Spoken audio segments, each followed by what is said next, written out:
Hello everyone, welcome to DSR classes. और आज की हम क्लास में देखेंगे to check whether the length of a link list is even और ऑड। यानी कि सपोज करो आपके पास एक लिंक लिस्ट है, ठीक है। लिंक लिस्ट है, आप उसमें इवन नंबर ऑफ नोड्स हो सकती है, ऑड नंबर ऑफ नोड्स हो सकती है। सो इस वीडियो में हम क्या सीखेंगे कि आप किसी भी लिंक लिस्ट में आप कैसे चेक कर सकते हैं कि उसकी लेंथ इवन है या ऑड, वो भी बिना कैलकुलेट करे। इसको हम समझेंगे एक कोड या एक सिंपल एल्गोरिथम के जरिए। सो बिना कैलकुलेट करे आप कैसे चेक कर सकते हैं कि उसकी लेंथ इवन है और चलिए स्टार्ट करना है। नाउ सी गाइस कि हम चेक करते हैं कि किसी लिंक लिस्ट की जो लेंथ है वो इवन है या ऑड है बिना कैलकुलेट करें। देखो सबसे पहले आपको एक चीज बता दूं। देखो सपोज करो मेरे पास ना दो लिंक लिस्ट है, क्या है मेरे पास दो लिंक लिस्ट है। ऊपर वाले लिंक लिस्ट में देखिए कितने नंबर ऑफ नोड्स हैं, 4 नोड्स हैं, यानी कि इवन है। नंबर ऑफ नोड्स कितने इवन है। और इसमें कितने नोड्स हैं, 5 नोड्स हैं। सो नंबर ऑफ जो इसके नोड्स है वो क्या है, ऑड है। सिंपली इवन नोड्स है तो मतलब जितने नोड्स है उतनी तो लेंथ होती है। इसकी लेंथ 4 है, ठीक है। सो यानी कि मतलब क्या है, ये इवन है, ये ऑड है। ये तो हमें ऐसे पता चला कि हमने सिंपली कैलकुलेट करा। अगर आपको कहते हैं कि आपको कोई प्रोग्राम लिखना है, आपको कोई एल्गोरिथम लिखना है कि आपको ये चेक करना है कि उसकी जो लेंथ है वो इवन है या ऑड है बिना कैलकुलेट करे, तो मैं कैसे करूंगा। ठीक है, सपोज करो ना मैंने क्या करा, एक पॉइंटर लिया ए, क्या लिया, ए पॉइंटर लिया। सो वो किसको पॉइंट करेगा, हेड नोड को, यानी कि स्टार्टिंग नोड को पॉइंट करेगा। देखो अब आपसे ना आपको एक ट्रिक का याद रखना है, एक ट्रिक को समझना है आपको। देखो मुझे ना क्या करूंगा, मैं इस पॉइंटर को दो स्टेप्स क्या करूंगा, इंक्रीमेंट करूंगा। क्या करूंगा, 2 स्टेप्स क्या करूंगा, इंक्रीमेंट करूंगा। यानी कि अगर मेरा ए नोड अगर यहाँ पे है, उसको 2 स्टेप इंक्रीमेंट कर दो, यहाँ पे आ जाएगा। देन वो डायरेक्ट कहाँ पे चले जाएगा, नल पे चले जाएगा। अगर मैं इवन के केस में ये था, अगर मैं ऑड के केस की बात करूं, किसकी बात करूं, ऑड के केस की बात करूं। अगर मैंने ए पॉइंटर हेड पे पॉइंट कर दिया, अगर इसमें मैं 2 पॉइंट्स में मैं 2 नोड्स का इंक्रीमेंट करता हूं एक बारी में, तो क्या होगा, एम से डायरेक्ट वो पहले ओ पे जाएगा, देन वो क्यू पे जाएगा। सो आपने इधर एक चीज का गौर करा, आपने एक चीज को गौर करा कि इवन जब भी कोई इवन नंबर ऑफ नोड्स होती है, सो अगर आप उसको एक स्टार्टिंग हेड नोड से आप इंक्रीमेंट स्टार्ट करते हो 2 नोड्स का, सो आप डायरेक्ट कहाँ पे एंड करते हैं, नल पे एंड करोगे। चाहे देखो उसमें 4 नोड्स है, अगर आप 6 भी लोगे तब भी आप नल पे एंड करोगे। अगर आप 8, 10, 12 जितने नंबर ऑफ इवन नोड्स लोगे आप हमेशा नल पे एंड करोगे, 2 इंक्रीमेंट करोगे तो। लेकिन अगर आपके पास ऑड नंबर ऑफ नोड्स है, क्या आपके पास ऑड नंबर ऑफ नोड्स है, और अगर आप 2 का इंक्रीमेंट कर रहे हो, किसका इंक्रीमेंट कर रहे हो, 2 का, चाहे आपके पास 5 नोड्स है, 7, 9, 11 जितने मर्जी ऑड नंबर ऑफ नोड्स हो, आप हमेशा कहाँ पे एंड करोगे, इंक्रीमेंट करके नल से जस्ट एक नोड पहले। सो समझ आया कि ए को अगर मैं एक स्टार्टिंग मतलब पॉइंटर को मैं 2 इंक्रीमेंट करता हूँ नल पे जाता है, और अगर मैं इसमें 2 इंक्रीमेंट करता हूँ नल से पहले जाता है। सो देखो अब मैं देखो इसको कोड के जरिए आपको समझा के दिखाता हूँ, देखो उसको कैसे मैं परफॉर्म करूंगा। देखो मैं क्या करता हूँ, सबसे पहले ना एक फंक्शन डाल रहा हूँ, ठीक है, वॉइड, मैंने सब उसको लेंथ फंक्शन है, लेंथ चेक फंक्शन है। मैंने क्या डिक्लेयर कर दिया, हेड पॉइंटर हेड नोड को डिक्लेयर कर दिया, सिंपल। और फिर मैं क्या करता हूँ, एक पॉइंटर, मैंने ए पॉइंटर लिया था ना स्टार्टिंग हेड के लिए, तो मैंने ए पॉइंटर लिया और वो क्या मेरा एक्चुअली में हेड है, स्टार्टिंग में तो हेड ही होगा, ठीक है। अब मैं करता हूँ वाइल लूप। वाइल लूप क्यों, क्योंकि कंडीशन होती है ना कि मतलब कि कहाँ से कहाँ तक, मैं वाइल लूप लगाता हूँ। सो मैं लिखता हूँ वाइल 1।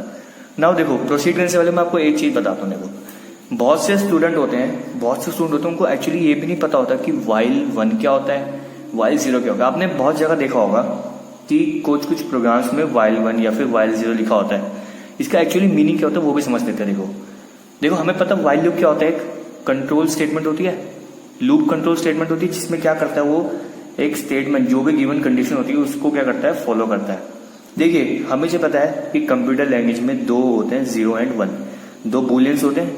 0 एंड 1 क्या बुलियंस है ना, 0 किसको इंडिकेट करता है, फॉल्स को, एंड 1 किसको इंडिकेट करता है, ट्रू को इंडिकेट करता है। सो बेसिकली वाइल 1 का मतलब क्या हुआ कि वाइल लूप चलेगा, 1 मतलब क्या है, ट्रू, क्या है, ट्रू। यानी कि वाइल लूप किसके लगाया मैंने, ट्रू कंडीशन के लगाया, किसके लगाया, ट्रू कंडीशन। यानी कि इसका मतलब क्या हुआ, वाइल लूप लगाया मैंने ट्रू कंडीशन के लिए, यानी कि लूप तो इन्फिनिटली चलेगा। इसका मतलब वाइल 1 क्या इंडिकेट कर रहा है कि क्या है, क्या कंडीशन क्या है, ट्रू है, कंडीशन क्या है, ट्रू है। सो ये तो इन्फिनिटली मूव करेगा, लेकिन इसको कहीं ना कहीं टर्मिनेट भी तो करना पड़ेगा। सो वाइल 1 को आप ऐसे डिफाइन कर सकते हो, वाइल 1 क्या है, एक्चुअली में एक इन्फिनाइट लूप है। क्या है, इन्फिनाइट लूप है, और वो कब टर्मिनेट होता है, जब तक कोई ब्रेक स्टेटमेंट ना आ जाए। जैसे ही वाइल वन के अंदर ब्रेक स्टेटमेंट आएगी सो वो क्या हो जाएगा, बंद हो जाएगा। वन मतलब क्या, सिंपल ट्रू। ट्रू मतलब क्या है, कंडीशन ट्रू है। कंडीशन ट्रू मतलब हर बार ट्रू कंडीशन होगी, सो ये तो इन्फिनेटली मूव करेगा ना, इन्फिनेट हो जाएगा। सो इसको स्टॉप करने के लिए ब्रेक लगाना पड़ेगा। अब मैं बात करता हूँ वाइल जीरो। अगर मान लो वाइल जीरो होता है, ऐसा होता है वाइल जीरो। वाइल जीरो क्या है, वाइल वन का जस्ट अपोजिट। वाइल वन में क्या होता है, सारी कंडीशंस क्या होती है, ट्रू, इसलिए इन्फिनेटली चलता है। वाइल जीरो मतलब क्या है, कंडीशंस क्या है, फॉल्स। अगर जब कंडीशन ही फॉल्स है तो लूप तो मूव ही नहीं करेगा, लूप तो बढ़ेगा ही नहीं। सो लूप क्या करेगा, लूप नॉट प्रोसीड, यानी कि लूप कुछ नहीं होगा, वैसे का वैसे रहेगा, कोई कंडीशन मूव नहीं होगी। ठीक है, सिंपल, कोई एग्जीक्यूट नहीं होगी कंडीशन। सो आपको अच्छे से समझ आएगा कि वाइल वन और वाइल जीरो क्या होता है। सो देखो आगे बढ़ते हैं। ठीक है, मैंने वाइल वन करा। देखिए अगर सपोज करो मेरे पास एक ऐसी लिंक लिस्ट है, क्या मेरे पास ऐसी लिंक लिस्ट है जिसमें कोई नोड ही नहीं है, क्या है, कोई नोड ही नहीं है। अगर मैं कहता हूं कि if A equal to null, अब ए क्या मेरा हेड नोड है ना, ए हेड नोड है। अगर मान लो ए इक्वल टू नल, इसका मतलब क्या है कि मेरे पास एक कोई भी नोड नहीं है और जो स्टार्टिंग नोड है वो मेरी नल है, यानी कि कोई नोड ही नहीं है। सो इसका मतलब क्या, जब कोई नोड ही नहीं है तो मतलब क्या, इवन ही तो है ऑब्वियसली लेंथ। अगर कोई नोड नहीं है यानी कि जीरो है तो मतलब क्या, लेंथ क्या है, इवन है। क्या है, इवन। तो मैं प्रिंट क्या करा दूंगा, इवन। ठीक है, मैं ब्रेक कर दिया था, क्या कर दिया, ब्रेक। ब्रेक जरूरी क्यों है, क्योंकि मैंने वाइल वन लिखा है, क्योंकि मैं ब्रेक नहीं लगाऊंगा तो वो लूप कंटिन्यूसली इन्फिनेटली चलता ही रहेगा। ठीक है, ब्रेक मारा। अगर मान लो एक नोड हो, क्या हो, एक नोड हो ना। अब एक बात बताता हूं मैं आपको, देखो A of next equal to null. Now देखो मैंने इधर ए ऑफ नेक्स्ट क्यों लिखा, देखो मैंने आपको ऊपर एक कंडीशन बताई थी कि जब भी आपके पास अगर इवन नंबर ऑफ नोड्स होती है तो हमेशा दो दो इंक्रीमेंट करके वो नल पे पहुंच ही जाता है। लेकिन आपके पास अगर और नंबर ऑफ नोड्स है सो आप दो दो इंक्रीमेंट करो, हमेशा नल से पहले वाले नोड पे आओगे। सो ये जो लास्ट नोड है, देखियो मैंने इसमें से वो एक दो दो इंक्रीमेंट करा, मेरा ए यहाँ पे आ चुका है, क्या आ चुका है, ए यहाँ पे आ चुका है। सो ए नल को पॉइंट कर रहा है, यानी कि हमें पता है कि कोई भी नोड का जो नेक्स्ट पॉइंटर होता है वो क्या करता है, नेक्स्ट नोड को पॉइंट करता है। सिंपल सी बात है ना, किसी भी नोड का जो नेक्स्ट पॉइंटर होता है वो नेक्स्ट नोड को करता है, पॉइंट करके उसका एड्रेस स्टोर करता है। सो ए ऑफ नेक्स्ट क्या होगा, इक्वल टू नल होगा ना। इस केस में ए ऑफ नेक्स्ट मतलब कि ए का नेक्स्ट पॉइंटर नल को पॉइंट कर रहा है, इसका मतलब यही हुआ ना। यानी कि इसका मतलब क्या है, if A of next equal to null, यानी आपके पास कोई एक ही नोड है, यानी कि मैं सपोज करूँ बस खाली ये नोड है और इसके बाद क्या है, नल है और इसका नाम है ए। सो ए ऑफ नेक्स्ट इधर नल है ना, यानी कि एक नोड है। तो सिंपली क्या, इसकी लेंथ क्या होगी, ऑड होगी ना, इसकी लेंथ ऑड होगी। और मैंने जब ब्रेक लगा दिया, ब्रेक लगाना जरूरी क्योंकि वाइल वन है। ठीक है, अब मुझे क्या करना था, दो दो का इंक्रीमेंट करना था। अब सपोज करो यार, जरूरी थोड़ा ना कि एक कोई भी नोड ना हो, एक ही नोड हो।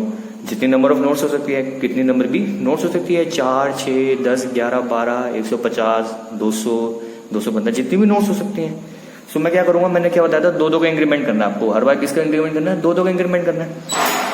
सो दो दो का इंक्रीमेंट कैसे करेंगे, आपको बेसिकली क्या करना है, आपको करना है A is equal to A of, अगर मान लो मैं इतना लिखता हूं, इसका मतलब क्या है, एक एक का इंक्रीमेंट है। किसका मतलब क्या है, एक एक का इंक्रीमेंट है। लेकिन मुझे क्या करना है, दो दो का इंक्रीमेंट करना है। सो आप इस बात को ध्यान रखना, जब भी आपको दो दो का इंक्रीमेंट लिखना है ना, तो आप कैसे लिखोगे, A of next A and next. इसका मतलब क्या हुआ कि ए पॉइंटर टू नोड्स का मूव करेगा, टू पॉइंट्स, यानी कि दो नोड्स पे मूव करेगा, यानी कि दो नोड्स छोड़ के आगे आगे मूव करता रहेगा ए पॉइंटर।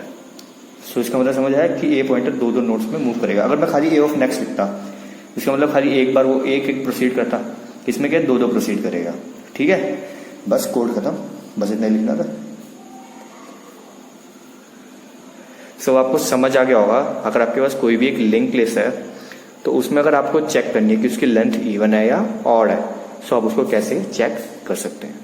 सो गाइस, अब आपको अच्छे से समझ आ गया होगा कि अगर आपके पास कोई भी लिंक लिस्ट है सो आप उसकी लेंथ कैसे कैलकुलेट कर सकते हैं विदाउट कैलकुलेटिंग। बिना कैलकुलेट करे आप उसकी लेंथ को कैसे कैलकुलेट कर सकते हैं।